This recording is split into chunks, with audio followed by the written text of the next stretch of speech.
Good morning बच्चों, कैसे हो? देखिए बेटा, कल अपन ने स्टार्ट किया था पोटेंशियोमीटर के बारे में, वीओमापी के बारे में। ठीक है, जिसमें अपन ने वीओमापी की बेसिक चीजें सीखी कि बेसिक वीओमापी होता क्या है, इससे क्या क्या अपन कर सकते हैं। ठीक है, और फिर अपन ने कल स्टार्ट किया था अनुप्रयोग, वीओमापी के अनुप्रयोग, मतलब वीओमापी की सहायता से अपन क्या क्या चीजें ज्ञात कर सकते हैं। ठीक है, सेल का आंतरिक प्रतिरोध ज्ञात कर सकते हैं, दो सेलों की तुलना कर सकते हैं, वोल्टेज ज्ञात कर सकते हैं, विभवांतर ज्ञात कर सकते हैं, ठीक है, प्रतिरोध ज्ञात कर सकते हैं, धारा ज्ञात कर सकते हैं। मतलब ये एक मल्टीपर्पज डिवाइस है, अपन जानते हैं कई सारे काम इसकी सहायता से अपन कर सकते हैं। ठीक है, तो पहला अनुप्रयोग अपन ने क्या लिखा था, दो सेलों की ईएफ की तुलना, विद्युत वाहक बलों की तुलना। अब अगला अनुप्रयोग अपन देख रहे हैं सेल का आंतरिक प्रतिरोध ज्ञात करना। ठीक है, तो देखो सेल का आंतरिक प्रतिरोध हम कैसे ज्ञात करते हैं, यहाँ देखें, यहाँ इस प्रकार से ये प्राइमरी सर्किट है अपना, तो वही होता है प्राइमरी सर्किट। तो जिस सेल का हमें आंतरिक प्रतिरोध ज्ञात करना है, सेल है बच्चों, इस सेल का हमें स्मॉल आर ज्ञात करना है। इस सेल का धन सिरा अपन जोड़ेंगे ए की तरफ, और ऋण सिरा जो है ये जोड़ेंगे इस तरह गैल्वेनोमीटर की तरफ।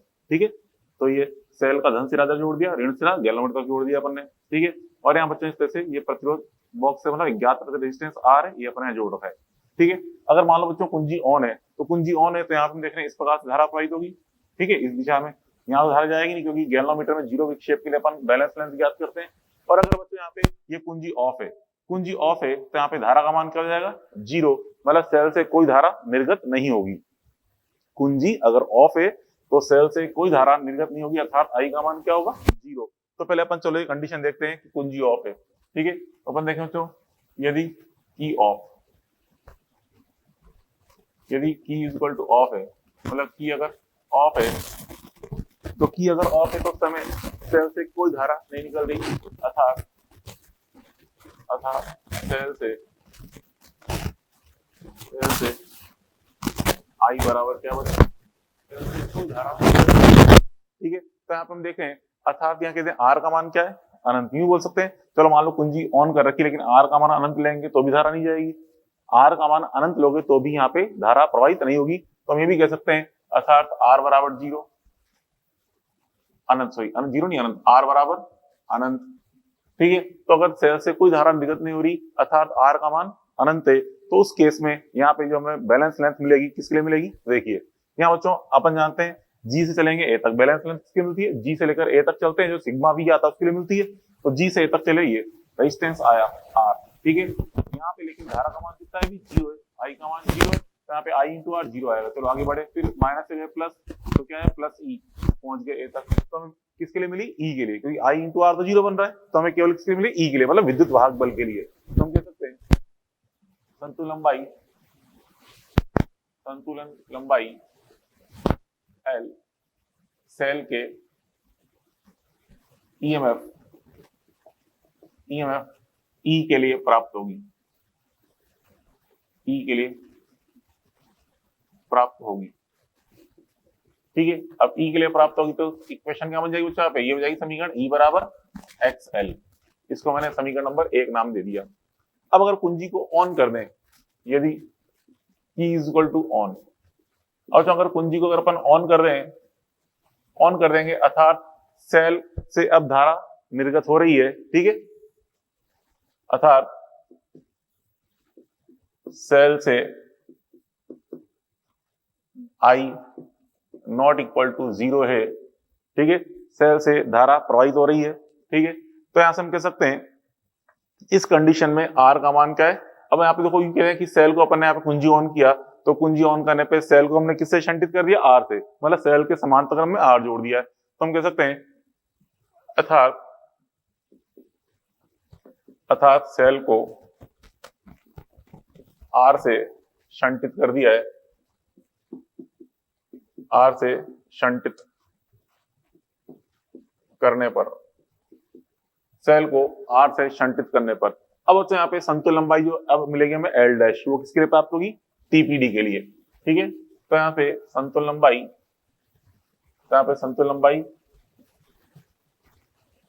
एल डैश प्राप्त होगी सेल के टीपीडी के लिए, सेल के टीपीडी मतलब टर्मिनल पोटेंशियल डिफरेंस के लिए, टीपीडी हम कैपिटल वी बोलते हैं, के लिए। ठीक है, प्राप्त होगी, इसके लिए किसके लिए, टीपीडी के लिए प्राप्त होगी। तो यहाँ पे इसलिए यहाँ हम देखें v इक्वल टू क्या जाएगा, v equal to X L dash, ये इक्वेशन नंबर 2।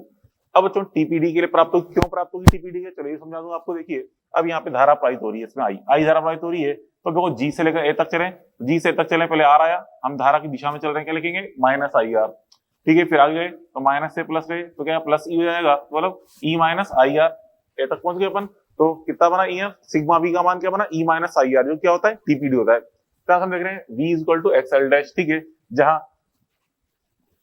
v का मान क्या बच्चों e minus I R, v बराबर e माइनस आई आर, या यूं कहते हैं v equal to I into R भी होता है।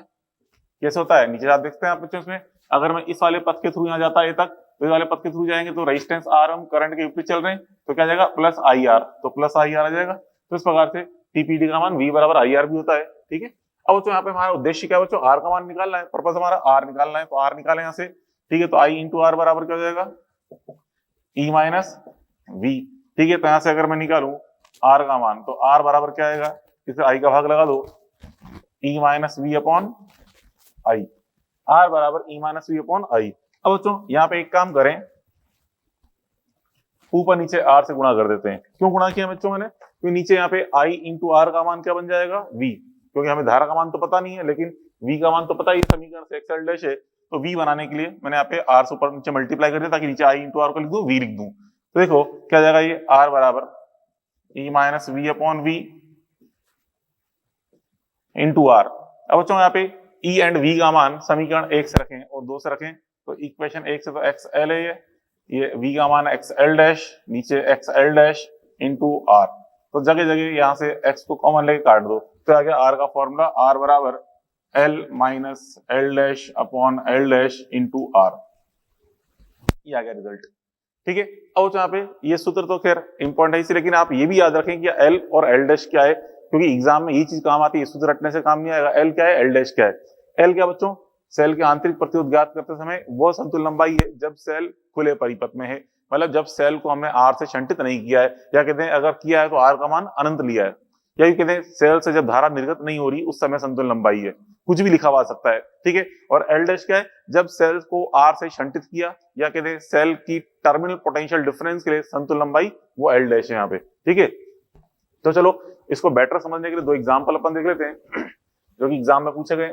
यहाँ पे देखो एग्जाम्पल नंबर 1 अपन सॉल्व करें, क्या कह रहा है, देखो इस प्रकार से पोटेंशियोमीटर दिखा दिया है, ये 2 वोल्ट की बैटरी लगा रखी है, टोटल 4 मीटर लंबाई है इसकी तार की, यहाँ पे संतुलन लंबाई एल प्राप्त हो रही है, किसके लिए, सेल के लिए, ठीक है। ये ई कॉमा आर, इसको हमने आर से शंटित किया हुआ है, यहाँ पे 11 मीटर संतुलन लंबाई मिल रही है। तो जो कह रहा है यदि आर इक्वल टू अनंत है तो एल का मान कितना मिला, 3 मीटर, मतलब आर का मान अनंत है, आर का मान अनंत है तो इधर धारा घूमेगी नहीं, मतलब जाएगी नहीं, मतलब सेल से कोई धारा प्रवाहित नहीं होगी। मतलब यहाँ पे हमें क्या दे रखी है, स्मॉल एल का मान दे रखा है, क्योंकि जब सेल से धारा निर्गत मतलब आर का मान अनंत होता है उस समय बैलेंस लेंथ क्या होती है, एल।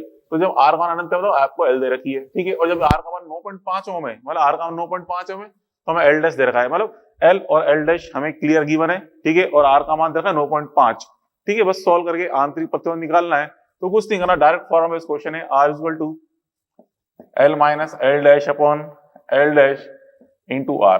तो एग्जाम में जो क्वेश्चन आएगा उसमें लिखा नहीं एल एल डैश लिखा होगा, आर बराबर अनंत तो संतुलन लंबाई 3 मीटर है, आर बराबर 9.5 तो संतुलन लंबाई 2.85 है। तो आपको अपने आप सोचना पड़ेगा कि पहले वाली लंबाई एल है, दूसरी वाली एल डैश है। ये तो मैंने शॉर्ट में लिख दिया एल एल डैश, लेकिन क्वेश्चन में एल एल डैश लिखा नहीं आएगा, सिंपल एक शब्द लिखा होगा संतुलन लंबाई, तो आपको अपने आप पहचानना है कि कौन एल है कौन एल डैश है, ठीक है। तब बच्चों इसमें एल एल का मान 3 मीटर, एल डैश का मान 2.85 ये रख दिया, और आर का मान 9.5 ओम रख दिया, ठीक है। तो इसको कैलकुलेट कर लेंगे, तो कैलकुलेट करने पे 0.5 ओम आ जाएगा, 0.5 ओम, ये आ गया इसका आंसर फर्स्ट का, तो ठीक है। चलो ऐसे अगला क्वेश्चन देखें। अगला क्वेश्चन, आर बराबर 2 ओम तो L1 3.75 मीटर प्राप्त होता है, जबकि यदि आर बराबर 4 ओम तो L2 का मान 5 मीटर प्राप्त होता है, ठीक है। तो यहाँ पे देखिए इसमें ये 2 ओम ये 4 ओम दोनों ही आर अशून्य है, इसका मतलब ये जो लंबाइयां मिल रही है L1 और L2 ये कौन सी लंबाइयां हैं, दोनों की दोनों एल डैश है, ये दोनों की दोनों लंबाइयां एल डैश हैं, ठीक है। मतलब 2 अलग अलग जानकारियां दे रखी हैं एल डैश के बारे में, एक बार 2 ओम लेने पर एल डैश इतना आता है, एक बार 4 ओम लेने पर एल डैश इतना आता है। तो एल हमें ज्ञात करनी है जब आर का मान अनंत है, मतलब जब यहाँ पे आर का मान अनंत है तो हमें यह लंबाई एल का मान ज्ञात करना है इस संतुलन लंबाई का, ठीक है। तो क्या मतलब है कि यहाँ पे 2 जानकारियां एल की दे रखी हैं, एल डैश की 2 जानकारी दे रखी है और एल हमें ज्ञात करना है। तो बच्चों समझे देखिए चाहे आर कैपिटल आर का मान 2 ओम लिया जाए या 4 ओम लिया जाए, सेल का आंतरिक प्रतिरोध तो स्मॉल आर वही रहेगा, उस पर कोई फर्क पड़ेगा नहीं ना। तो ये लगा रहा हूं आर बराबर, देखिए पहली जानकारी का उपयोग करें इसमें, एल माइनस एल डैश कितना है 3.75 बटा 3.75 किस समय, जब आर का मान कितना है 2 ओम। ठीक है, तो आर का मान, स्मॉल आर का मान ये लिख दिया अपन ने। ऐसे बच्चों अगर यहाँ पे मैं दूसरी जानकारी का उपयोग करूं तो भी स्मॉल आर का ही मान निकल के आएगा, तो मैं डायरेक्ट इसकी बराबरी कर सकता हूं उसको भी, क्योंकि स्मॉल आर तो फिक्स रहेगा, वो थोड़ा चेंज हो जाएगा। एल माइनस 5 बटा 5 इंटू आर का मान कितना है 4 ओम। अब बच्चों इन दोनों को इक्वल करके सॉल्व करोगे तो यहाँ से एल निकल जाएगा, एल का मान आ जाएगा, तुम देखें आफ्टर सॉल्विंग,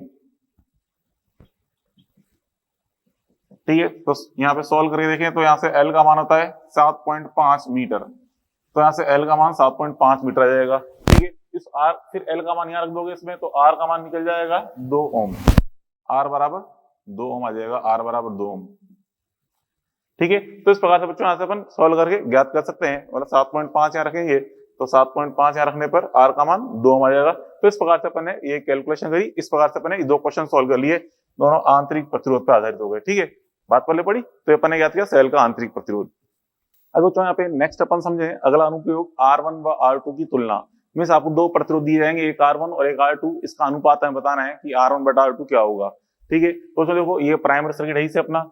अब बच्चों जिन 2 प्रतिरोधों की तुलना करनी है उसको हमने इस प्रकार से एक सेकेंडरी सर्किट में बैटरी ई से जोड़ दिया है, ये ई बैटरी है, R1 R2 श्रेणी क्रम में जोड़ रहे हैं, इस प्रकार से अपन ने ये जोड़ रखा है, आई समझ। ठीक है, इस प्रकार जोड़ रखा है।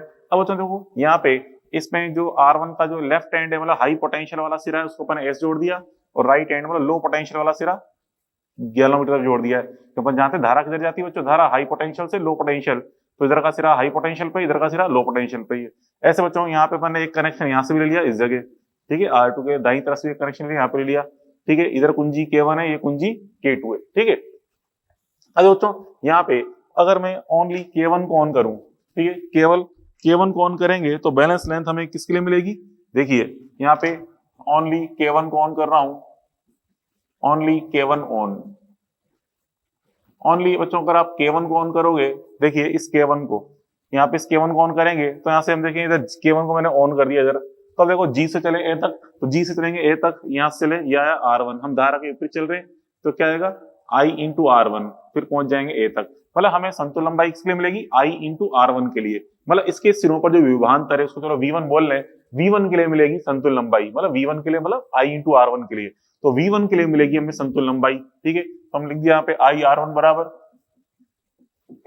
मान लो संतुलन लंबाई L मिल रही है तो इसको बोल देंगे XL, ये क्वेश्चन नंबर 1 हो गई। ठीक है, अब अगर बच्चों ओनली K2 ऑन करते हैं तो क्या होता, देखिए ओनली K2 ऑन करें तो देखिए अब यहाँ से ओनली K2 ऑन कर रहे हैं, यहाँ से मैंने उसको ऑफ कर दिया। ठीक है, तो ओनली K2 ऑन कर दिया, इस K2 ऑन करेंगे तो अब क्या बच्चों G से चलें A तक, तो यहाँ से जा रहे हैं G से इधर जा रहे हैं, इधर जा रहे हैं, पहले प्रतिरोध R2 आया, हम धारा के विपरीत चल रहे हैं, तो हमें संतुलन लंबाई यहाँ पे क्या आएगा बच्चों I इंटू R2, फिर आगे गए यहाँ पे I इंटू R1, फिर पहुंच गए A तक, तो हमें संतुलन लंबाई के लिए मिली I R1 plus I R2 के लिए, मतलब वोल्टेज V1 प्लस V2 के लिए, विभवांतर V1 प्लस V2 के लिए मिलेगी हमें संतुलन लंबाई। ठीक है, जिसे हम बोलते हैं L डैश बोल लेते हैं, मतलब क्या जाएगा I into R1 plus I into R2 के लिए मिल रही है, तो I तो कॉमन निकाल लो, I कॉमन निकाल लिया तो R1 प्लस R2 हो जाएगा कोष्टक में, बराबर क्या आएगा XL डैश, संतुलन लंबाई को मैंने L डैश मान लिया, समीकरण नंबर 2 हो गई। अब यहाँ पे बच्चों 2/1 करें, देखिए 2/1 करेंगे तो 2/1 करने पे क्या आएगा, यहाँ से I साई कट जाएगा, R1 अपॉन R1 तो 1 हो गया, प्लस R2 बटा R1 बराबर क्या आएगा L डैश बटा L। ठीक है, तो यहाँ से R2 बटा R1 का मान निकाल लें, तो R2 बटा R1 बराबर इस एक को उधर ले आओ तो L dash upon L minus 1, यहाँ से L में लेता हूँ एलसीएम तो L डैश माइनस L हो जाएगा। ठीक है, तो यहाँ से हमारा पर्पस क्या बच्चों, हमें निकालना है R1 अपॉन R2, तो इसलिए R1 अपॉन R2 का मान जो आएगा उसका उल्टा कर दो तो L upon L dash minus L ये आ जाएगा रिजल्ट। ठीक है, तो रटना नहीं है, आंसर ये है, जो आप तरीका समझे यहाँ पे हम कैसे फाइंड कर रहे हैं, बैलेंस लेंथ हमें इसके मिल रही है sigma V from G to A के लिए। ठीक है, तो यहाँ पे अब देखो, चलो इस पे एक एग्जांपल समझाऊं क्या है, देखिए सॉल्यूशन नंबर 1 अपन देखते हैं इसमें। फर्स्ट क्वेश्चन कह रहा है R1 R2 श्रेणी क्रम में जुड़े। ठीक है, तो R2 के लिए संतुलन लंबाई कितनी मिल रही है 100 सेंटीमीटर, R2 के लिए 100 सेंटीमीटर। तो यहाँ पे देख रहे हैं बच्चों, यहाँ पे इस जगह डायग्राम में L1 क्या थी, L क्या थी, R1 के लिए संतुल लंबाई, L डैश क्या है, R1 प्लस R2 के संतुल लंबाई। अब यहाँ संतुल लंबाई तो R2 के लिए दे दी, R1 के लिए दी नहीं। तो बेटा अगर आप इसको रटोगे तो फिर नहीं कर पाओगे, क्वेश्चन दिक्कत आएगी। आप तरीका समझें, ठीक है। तो पहले संतुल लंबाई किसके लिए देखिए, R2 के लिए। तो समीकरण क्या हो जाएगी, I R2 बराबर क्या लिख देंगे, x इंटू 100, क्योंकि हमें संतुल लंबाई किसके लिए मिली है, R2 पर विभवांतर के लिए, बराबर I इंटू R2 के लिए। इसको मैंने समीकरण नंबर 1 नाम दे दिया। अगली बार क्या है, श्रेणी क्रम के लिए संतुल लंबाई कितनी मिली है, 400। श्रेणी क्रम मतलब R1 प्लस R2 के लिए, मतलब I into R1 plus R2 के लिए संतुल लंबाई मिल रही है 400, तो x इंटू 400 कर दिया, समीकरण नंबर 2 हो गई, ठीक है। बस अब इसको सॉल्व करके हमें निकालना है R1 पॉइंट R2 तो 2/1 कर दें, तो 2/1 करेंगे तो आई साई कट गया, R1 पॉइंट R2 प्लस 1, फिर डिवाइड करेंगे तो R1 पॉइंट R2 और ये R2 पॉइंट R2 1 हो जाएगा बराबर 4। तो उसको उधर ले आए 1 को, तो यहाँ से R1 पॉइंट R2 कितना आ गया, 3 आ गया, ये लो आ गया आंसर, R1 पॉइंट R2 बराबर 3। तो इससे अपन निकाल याद कर सकते हैं प्रतिरोधों के अनुपात, ठीक है। चलो अगला एग्जांपल देखें, नेक्स्ट क्वेश्चन। तो नेक्स्ट क्वेश्चन बच्चों क्या है, इस प्रकार देखिए, प्राथमिक परिपथ दिखा रखा अपन ने पोटेंशियोमीटर का, ठीक है। प्राथमिक परिपथ है, यहाँ बच्चों सेकेंडरी परिपथ है, इस प्रकार से ये धारा I प्रवाहित हो रही है, ठीक है। अब आपसे कह रहा है बच्चों, यहाँ पे देखो ये दोनों एंड फ्री है, कहीं भी इनको टच कर सकते हैं। यहाँ पे कह रहा है एक्स व वाई के मध्य पोटेंशियल डिफरेंस के लिए संतुल लंबाई मिल रही है L1, मतलब इस बिंदु को मैंने एक्स पे कनेक्ट किया, इस तार को यहाँ पे, और इसको यहाँ पे वाई पे, तो संतुल लंबाई कितनी मिली L1। तो हमें किसके लिए मिल रही है संतुल लंबाई, एक्स व वाई के मध्य विभवांतर के लिए, मतलब VXY के लिए। तो VXY के लिए मिल रही है संतुल लंबाई L1, तो हम क्या लिखेंगे, हम लिखेंगे VXY is equal to XL1, लिख सकते हैं बेटा इस तरह से, ठीक है। VXY बराबर XL1, जैसे यहाँ बताया था आपको मैंने, ये क्या था V1 बराबर क्या था XL, है ना, और ये क्या था V1 प्लस V2 बराबर क्या था XL डैश, ठीक है। तो वैसे अपन यहाँ समझ रहे हैं। अब देखिए x व z के लिए, ये रहा x, ये रहा z, तो x से लेकर z तक का विभवांतर है, उसके लिए हमें संतुल लंबाई क्या मिल रही है L2, तो हम लिखेंगे VXZ के लिए मिल रही है L2, तो XL2 आ जाएगा, ठीक है। उसके बाद बच्चों फिर हमें y व z के मध्य, मतलब VYZ के लिए संतुल लंबाई L3 है, VYZ इसके लिए हमें L3 संतुल लंबाई है, ये हमें ज्ञात करनी है L3 का मान। तो यहाँ पे देखें, यहाँ बच्चों इसमें देखिए, यहां से लेकर यहाँ तक का कुल विभवांतर होगा, मतलब VXZ, यहां से लेकर यहाँ तक का टोटल विभवांतर है वो ये विभवांतर प्लस ये विभवांतर के बराबर होगा, ठीक है। जो टोटल विभवांतर है, कुल विभवांतर बराबर क्या होगा, ये वाला विभवांतर प्लस ये वाला विभवांतर, इनके योग के बराबर होगा। तो हम कह सकते हैं परिपथ में जो कुल विभवांतर है, कुल विभवांतर मतलब कुल पोटेंशियल डिफरेंस जो है वो कौन है बच्चों, VXZ बराबर क्या आएगा, VXY प्लस VYZ, ठीक है। अब यहां मान रख दो, XZ का मान तो क्या है, XL2 है, ये लो XL2 रख दिया, ये XL1 है और ये XL3 है, सब जगह x तो काट दो, तो हमें क्या निकाला L3 का मान, तो इसलिए L3 बराबर क्या जाएगा, ये L2 माइनस L1, ठीक है, ये आ जाएगा आंसर। तो इस प्रकार से अपन ये ज्ञात कर सकते हैं। तो बच्चों मेरी भावनाओं को समझो, मैं क्या समझाना चाहता हूं आपको कि यहाँ पे जो संतुल लंबाई मिल रही है किसके लिए मिल रही है, जो सिग्मा अपन G से लेकर A तक चलते हैं, G से लेकर A तक चलने पर जो सिग्मा V आता है उसके लिए हमें संतुल लंबाई मिल रही होती है, ठीक है। तो उसके अनुसार अपन ने ये एप्लीकेशन भी देख ली। अगर बच्चों अगला अनुप्रयोग अपन देखें, अज्ञात पोटेंशियल डिफरेंस V तथा अज्ञात धारा I का मान ज्ञात करना। तो जो देखो इस प्रकार से ये प्राइमरी सर्किट है, सही, ये हमारा वो परिपथ है जहां पे हमें विभवांतर और I का मान ज्ञात करना है, मतलब ये एक परिपथ है, इस R के सिरों पे विभवांतर का मान बताना है और इसमें धारा I हमें ज्ञात करनी है, ठीक है। ये सेकेंडरी परिपथ है। तो क्या करेंगे बच्चों, देखिए इस R का जो लेफ्ट हैंड है, मतलब हाई पोटेंशियल वाला सिरा है, उसको A की तरफ जोड़ेंगे, लो पोटेंशियल वाले सिरे को इस गैलोमीटर तरफ जोड़ेंगे, ठीक है। ये वाला सिरा हाई पोटेंशियल है, लो पोटेंशियल, क्योंकि हम जानते हैं धारा कहाँ जाती है, हाई पोटेंशियल से लो पोटेंशियल, तो हाई पोटेंशियल ये लो पोटेंशियल, ठीक है। अब बच्चों यहाँ पे देखिए, पहले अपन यहाँ पे कुंजी, अब बच्चों यहाँ पे देखिए इसमें एक हमें x के मान की आवश्यकता होगी, इसलिए हम यहाँ पे एक मानक सेल लगा रहे हैं, मतलब मानकीकरण के लिए हम यहाँ पे एक मानक सेल का उपयोग कर रहे हैं, ताकि हमें कोई यहाँ पे हमें जरूरत पड़ती है x की, इसलिए मैंने x ये E0 लगा दिया है। तो चलो देखो पहले ओनली K1 को ऑन करें, तो K1 को ऑन करने पे संतुल लंबाई किस लिए मिलेगी, E0 के लिए। तो जो ओनली K1 ऑन है तो संतुल लंबाई मिलेगी E0 के लिए, तो E0 बराबर क्या जाएगा, x L0, संतुल लंबाई क्या है, L0 है। कहां से इसका x का मान निकाल लें, मतलब मानकीकरण कर रहा हूं मैं, तो x बराबर क्या आ गया, E0 अपॉन L0, ये लो x का मान E0 अपॉन L0 आ गया, ये इक्वेशन नंबर 1 हो गई, ठीक है, इक्वेशन नंबर 1। अब बच्चों उसका फिर अपन अब ओनली K2 को ऑन करें, यहाँ से ऑफ कर दिया, अब ओनली K2 को ऑन कर रहे हैं, तो K2 को ऑन करेंगे तो G से A तक चलेंगे यहाँ तक, तो रास्ते में क्या आया, रेजिस्टेंस हम धारा के विपरीत चल रहे हैं तो क्या आएगा प्लस IR, मतलब हमें जो संतुलन लंबाई मिलेगी इस IR के लिए मिलेगी, अर्थात इस पे विभवांतर V के लिए प्राप्त होगी। ठीक है, तो संतुलन लंबाई के लिए प्राप्त होगी V के लिए, या कहते हैं I इंटू R के लिए प्राप्त होगी, I इंटू R के लिए। ठीक है, तो क्या आएगा मान I इंटू R बराबर XL। ठीक है, I इंटू R बराबर XL, तो यहाँ पे इस जगह X का मान रख दें तो कहते हैं V या IR बराबर इस जगह X का मान रख दो तो E not upon L not into L। ये लो, ये अगली समीकरण, इससे अपन निकालते विभवांतर का मान, मतलब अज्ञात विभवांतर भी यहाँ से निकल जाएगा इस तरह से। अब जो अगर हमें धारा निकालनी है तो हम क्या करें, R का मान कर लें 1 ओम। ठीक है, कितना भी ले सकते, जरूरी 1 ओम लो, 10 ओम, 5 ओम, जो आपकी इच्छा हो, प्राय 1 ओम लिया जाता है। इससे अपन लेते हैं, देखिए धारा I ज्ञात करने हेतु माना R बराबर 1 ओम, माना R बराबर 1 ओम लिया। मान लो R का मान अपन 1 ओम लिया, तो यहाँ पे R का मान 1 ओम लेंगे तो क्या जाएगा I इंटू 1 बराबर क्या जाएगा, ये E not upon L not into L। तो यहाँ से क्या आ गया I का मान, तो I बराबर आ गया, ये आ गया E not upon L not into L। ये लो धारा का मान भी आ गया, समीकरण नंबर 3 इसको बोल दिया अपन ने। ठीक है, तो जरूरी नहीं कि R का मान 1 ओम लो, आपकी मर्जी 5 ओम भी ले सकते, 10 ओम भी ले सकते, चलो जो मान लो 5 ओम ले लिया आपने। ठीक है, तो एक नोट के रूप में अगर अपन देख लें कि कुछ भी लिया जा सकता है। ठीक है, जनरली अपन क्वेश्चन सॉल्व करते हैं R का मान 1 ओम ही लेता है, फिर भी अपन लिख लें नोट, यदि R बराबर 5 ओम लें तो अब यहाँ बेटा I बराबर क्या जाएगा, यहाँ पे 5 रखोगे तो I इंटू 5, 5 का भाग लगा देंगे तो I बराबर जाएगा 1/5 E not upon L not into L। ठीक है, तो ऐसे भी अपन समझ सकते हैं। ठीक है, चलो अब देखो यहाँ पे ये अपन निकाले, इस प्रकार से अज्ञात विभवांतर और अज्ञात धारा अपन ने ज्ञात कर ली। अब बच्चों देखो यहाँ पे अगर मान लो मैं एक वोल्ट मीटर लगाऊं इस R के समांतर क्रम में, तो इस R के समांतर क्रम में मैंने लगाया वोल्ट मीटर। ठीक है, R के समांतर क्रम में वोल्ट मीटर लगाया, जो हमें क्या देगा, वोल्ट मीटर का पाठ्यांक देगा।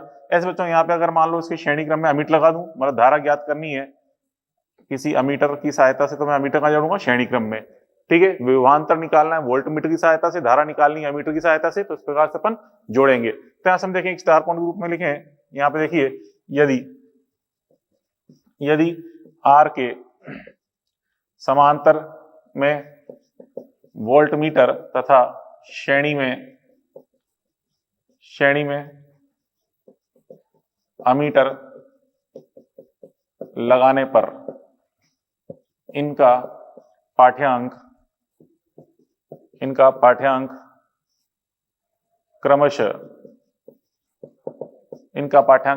V तथा I हो तो, मतलब इस वोल्ट मीटर पाठ्यांक को मैं ऐसे लिख रहा हूं, अमीटर के पाठ्यांक को लिख रहा हूं, हो तो इसमें त्रुटि, इस पाठ्यांक में त्रुटि, और जो त्रुटि कैसे निकालते हैं, त्रुटि निकालते हैं वास्तविक मान, सॉरी पाठ्यांक माइनस वास्तविक मान करके। देखिए बच्चों त्रुटि निकाल रहे हैं, मतलब डेल्टा V निकालें, डेल्टा V मतलब वोल्ट मीटर के पाठ्यांक में त्रुटि। तो वोल्ट मीटर के पाठ्यांक में त्रुटि क्या आएगी, पाठ्यांक जो कि कितना है V माइनस वास्तविक मान, तो V का वास्तविक मान क्या आया था, ये E upon L not into L। ठीक है, ये आ जाएगा E not upon L not into L। ऐसे ही डेल्टा I मतलब अमीटर के पाठ्यांक में त्रुटि क्या जाएगी, वास्तविक मान, सॉरी पाठ्यांक जो कितना है I, पाठ्यांक माइनस वास्तविक मान, ये रहा वास्तविक मान धारा का, तो E not upon L not into L। ठीक है, जब R का मान 1 ओम लिया तो यार R का मान 5 ओम दिया गया तो ये लेके सॉल्व कर लेते। ठीक है, ये आ गया। चलो ये बच्चों ये चीज मैंने क्या समझा दी आपको, एक तरह से ये अपने क्या किया, वोल्ट मीटर और अमीटर में अगर आपको अंश शोधन करना है, अंश शोधन किसे कहते हैं बच्चों, अलग अलग पाठ्यांक के समय उसमें कितनी कितनी त्रुटि है पाठ्यांक में, अलग अलग पाठ्यांकों के समय उनमें कितनी कितनी त्रुटि है, उन सभी का मान ज्ञात करना, मतलब वोल्ट मीटर और अमीटर के लिए अलग अलग पाठ्यांकों में त्रुटियों का मान ज्ञात करना क्या कहलाता है, अंश शोधन कहलाता है, या कहते हैं अंशांकन कहलाता है। तो इस प्रकार से किसी वोल्ट मीटर का अंशांकन करना है तो R के समांतर क्रम में वोल्ट मीटर लगा देंगे, और अमीटर का अंशांकन करना है तो श्रेणी क्रम में अमिट लगा देंगे तो इस प्रकार से अपन क्या निकाल लेंगे, उसमें त्रुटियां निकाल लेंगे। ठीक है, चलो इस पे एक क्वेश्चन समझा दूं आपको मैं। देखिए ये एग्जाम्पल अपन लिखा हुआ है, इसको समझें। मानक सेल ई नॉट बराबर 1.1 के लिए संतुलन लंबाई एल नॉट बराबर 88 सेंटीमीटर प्राप्त होती है, जबकि आर बराबर 1 ओम पर विभवांतर के लिए एल बराबर 20 सेंटीमीटर। अब यदि इस आर के श्रेणी क्रम में अमीटर का पाठ्यांक 0.20 एम्पियर हो तो अमीटर में त्रुटि ज्ञात करो। मतलब इस अमीटर की बात कर रहा है, मतलब ये वाला मान, ये निकालना त्रुटि डेल्टा ई। ये लगा लो सूत्र, E naught upon L naught into L. सोचो आई कि ये क्या है, पाठ्यांक है, पाठ्यांक कितना है इसके अंदर 0.20, लिख दो 0.20 माइनस ई नॉट कितना है, ई नॉट का मान 1.1, एल नॉट का मान 88, ठीक है, एल का मान 20, ये रख देंगे। तो यहाँ से सॉल्व करने पे ये बन जाता है 0.20 माइनस 0.25, तो यहाँ पे घटा देंगे माइनस का 0.05 एम्पियर। ठीक है, ये आ जाएगा आंसर। तो इस प्रकार से अपन अमीटर के पाठ्यांक में त्रुटि भी ज्ञात कर सकते हैं। ठीक है, तो यहां तक तो अपन ने क्या पढ़ा, ये जितने ये अपन ने मापन के उपकरण थे सारे पढ़ लिए, पोटेंशियोमीटर भी कंप्लीट हो गया है। ठीक है, अब अपन अगला टॉपिक स्टार्ट करते हैं बच्चों, उसमें हीटिंग इफेक्ट ऑफ करंट के बारे में। अब देखो बच्चों अपन हीटिंग इफेक्ट ऑफ करंट, धारा का ऊष्मीय प्रभाव क्या होता है बच्चों, धारा का ऊष्मीय प्रभाव समझे इसके बारे में। जैसे बच्चों कोई चालक है, चालक में हम विभवांतर आरोपित करते हैं तो उसमें धारा प्रवाहित होती है, होती नहीं होती, धारा प्रवाहित होती है। एक्चुअली धारा में क्या होता है, आयन गति कर रहे, मतलब एक तरह से इलेक्ट्रॉन गति कर रहे होते हैं। हम जानते हैं चालक में मुक्त इलेक्ट्रॉन होते हैं, उन इलेक्ट्रॉन का एक निश्चित दिशा में प्रवाह चालू हो जाता है, जो कि अपने शुरू में देखा था, अपवहन वेग वीडी। अपवहन वेग वीडी से इलेक्ट्रॉन एक निश्चित दिशा में गति करने लगते हैं, लेकिन की जो गति होती है रुक रुक कर होती है, जिसे हम बोलते हैं रुक रुक वेग। ठीक है, अपवहन वेग। तो यहाँ पे इलेक्ट्रॉन रुक रुक की गति कर रहा है, क्यों? क्योंकि जब भी इलेक्ट्रॉन गति करता है आगे रास्ते में क्या मिलेंगे उसको, स्थिर आयन, उसे टक्कर करेगा फिर रुक जाएगा, फिर आगे स्टार्ट होगा फिर टक्कर करेगा फिर रुक जाएगा, फिर आगे स्टार्ट होगा फिर टक्कर करेगा रुक जाएगा। तो बार बार यहाँ टक्कर करते हुए गति हो रही है इलेक्ट्रॉन की, किसके साथ? तो उस चालक के स्थिर आयनों के साथ। तो इस टक्कर में इलेक्ट्रॉन की गतिज ऊर्जा में हानि हो जाती है। अब जो गतिज ऊर्जा में हानि हुई है वही चालक पर ऊष्मा के रूप में प्रकट होती है, जिससे चालक गर्म हो जाता है। ठीक है, इसी को हम क्या बोलते हैं, धारा का ऊष्मीय प्रभाव, हीटिंग इफेक्ट ऑफ करंट। ठीक है, तो इसमें कितनी ऊष्मा उत्पन्न होती है उसका ही यहाँ पे अपन सूत्र पढ़ते हैं, जो कि जूल ने बताया था। तो जूल के अनुसार, मतलब जूल ने बताया था कि किसी कोई आर ओम है, मतलब कोई जो आर प्रतिरोध है या चालक इसका प्रतिरोध आर है, इसमें विभवांतर वी आरोपित किया, धारा आई प्रवाहित हुई। तो वी विभवांतर आरोपित करके आई धारा प्रवाहित कर रहे हैं डेल्टा टी समय तक। तो डेल्टा टी समय तक हम आरोपित करें धारा, तो उत्पन्न ऊष्मा का फॉर्मूला होता है H बराबर I square R delta T. ठीक है, ये हम कहते हैं V square upon R delta T, ये होता है V square upon R delta T. इतनी ऊष्मा इसमें उत्पन्न हो रही होती है। ठीक है, मतलब चालक में इलेक्ट्रॉन की स्थिर आयनों से टक्कर के कारण गतिज ऊर्जा में हुई हानि चालक पर ऊष्मा के रूप में प्रकट होती है। ठीक है, जूल के अनुसार यदि नियत धारा आई तथा पोटेंशियल डिफरेंस भी चालक पर डेल्टा टी समय तक आरोपित करें, क्या कह रहा हूं, नियत धारा और नियत वोल्टेज आरोपित कर रहे हैं, तो उत्पन्न ऊष्मा जो होगी ये होती है H बराबर I square R delta T, या कहते हैं V square upon R delta T. ये इसके फॉर्मूले होते हैं जूल के नियम के अनुसार। ठीक है, ये हो गए। ठीक है, जूल के नियम के अनुसार ये इसके सूत्र हो गए इसके अंदर। ठीक है, आई बात समझ में? अब देखो यहाँ पे इसमें ये जो मान है इसी को अपन और अन्य रूप में भी चेंज करना चाहें तो हम ऐसे लिखते हैं, देखिए V square upon R delta T आ गया, इसे हम लिखते हैं equal to V I delta T. ठीक है, बट ये ज्यादा इंपॉर्टेंट है क्योंकि हमें क्वेश्चन में रेजिस्टेंस की जानकारी दे रखी होती है। ठीक है, तो इसलिए रेजिस्टेंस के रूप में सूत्र ये ज्यादा इंपॉर्टेंट है। फिर भी इसको हम ऐसे भी लिखते हैं वी आई डेल्टा टी, मतलब वोल्टेज और करंट की इंफॉर्मेशन आपको दी गई हो तो।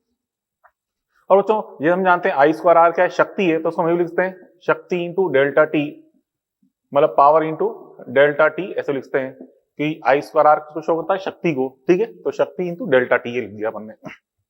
ठीक है, तो ये सूत्र कब लगाने, जब धारा का मान या वोल्टेज का मान जब आपको नियत दे रखा हो, लेकिन अगर ये परिवर्ती है, मतलब आई तथा वी समय टी के फलन के रूप में दिए गए हो, मतलब समय के साथ बदल रहे हो, तो उस समय फिर हमें समाकलन करके निकालना पड़ता है कुल उत्पन्न ऊष्मा का मान। ठीक है, तो T1 से T2 समय के मध्य, समय T1 से T2 के मध्य कुल उत्पन्न ऊष्मा कैसे निकालेंगे, समाकलन से। मतलब आपको अगर धारा की समीकरण दे रखी है टी के पदों में तो ये लगा देंगे integration I square are D T. ठीक है, और अगर वोल्टेज की समीकरण दे रखी है टी के पदों में तो ये लगा देंगे फॉर्मूला इंटीग्रेशन T1 से T2 V square upon R D T. ठीक है, और इसी प्रकार से अपन ये ज्ञात कर सकते हैं। जब नियत मान दिए गए तो ये लगाना है सूत्र, और जब समीकरण दिए तो ये लगाना सूत्र, ठीक है। अब बच्चों इसकी यूनिट क्या होती है, ठीक है।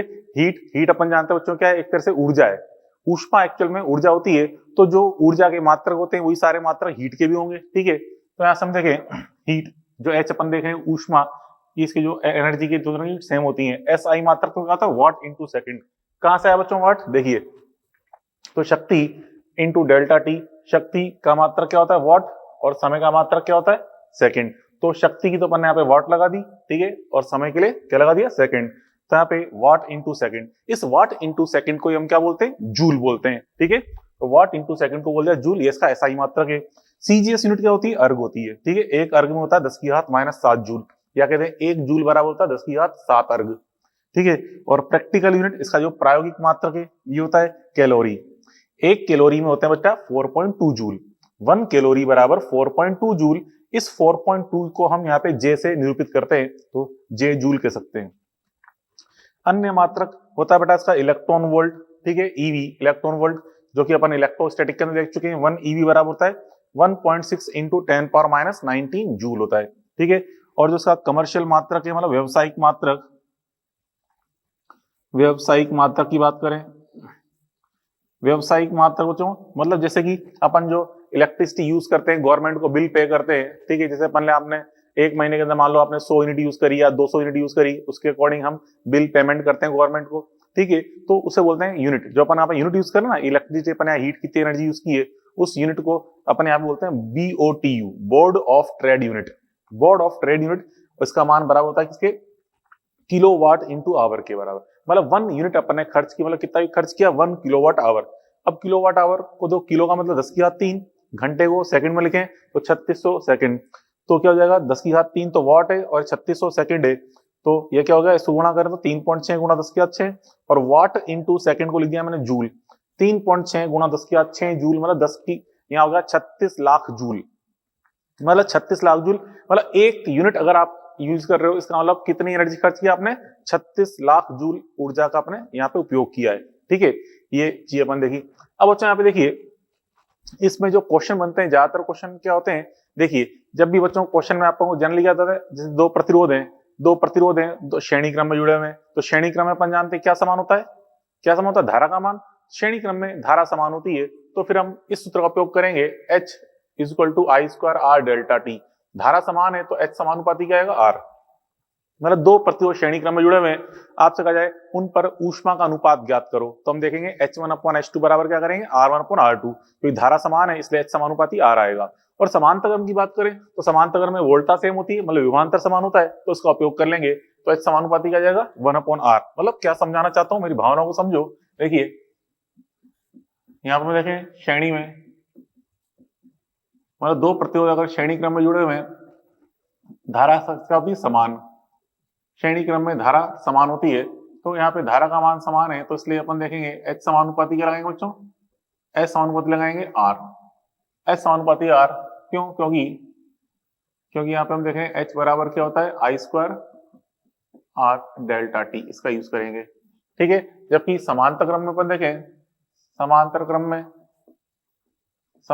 में जैसे कि हमारे घरों में, ठीक है, हमारे घरों में जितने भी उपकरण होते हैं सारे के सारे समांतर क्रम में लगे होते हैं।